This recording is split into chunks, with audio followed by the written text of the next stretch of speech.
Hello friends, welcome to our channel.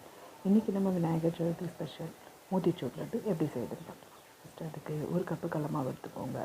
அதில் கொஞ்சம் உப்பு, கலர் பவுடர் போட்டு தோசை மாவு பதத்துக்கு நல்லா தண்ணி ஊற்றி கரைச்சிக்கோங்க. கொஞ்சம் கொஞ்சமாக தண்ணி சேர்த்து கலந்துக்கோங்க, ஏன்னா அப்போ தான் நமக்கு அளவு தெரியும்.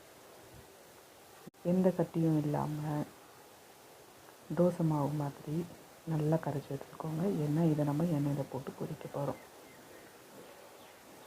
நல்லா கரைச்சி எடுத்துக்கோங்க. இந்த மாதிரி நல்லா கரைச்சி எடுத்ததுக்கப்புறமா ஒரு கடாயில் எண்ணெய் ஊற்றி இதை போட்டு நல்லா பொன்னிறமாக பொரித்து எடுத்துக்கோங்க. பொரித்து எடுத்து வச்சுட்டு இன்னொரு கடாயில் ஒரு கப்பு, அதாவது 1.5 கப்பு சர்க்கரை போடணும். ஒரு கப்பு கடல மாவுக்கு 1.5 கப்பு சர்க்கரை, 1.25 கப்பு தண்ணி ஊற்றிக்கோங்க. ஊற்றிட்டு நல்லா அது கரைஞ்சி வரும்போது கூட கொஞ்சம் கேசரி பவுடர், ஏலக்காய் பவுடர் எல்லாம் போட்டு நல்லா நல்லா கொதித்து வரணும். நல்லா கரைச்சிக்கோங்க. இந்த மாதிரி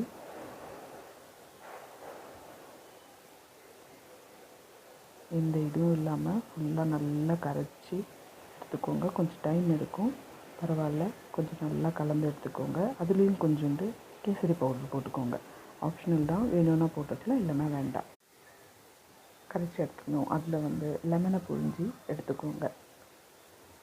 நல்லா புழிஞ்சிக்கோங்க. பொரிச்ச நம்மளோட கடலை மாவு இருக்கு இல்லைங்களா, அதை மிக்சியில் சேர்த்து ஒரு மாதிரி கோர்ஸாக அரைச்சி எடுத்துக்கோங்க.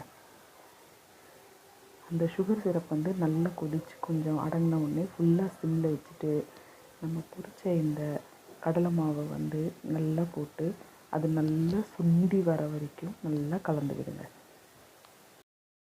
நல்லா சுண்டி வரணும். கொஞ்சம் கொஞ்சமாக சேர்த்து கலந்துக்கோங்க.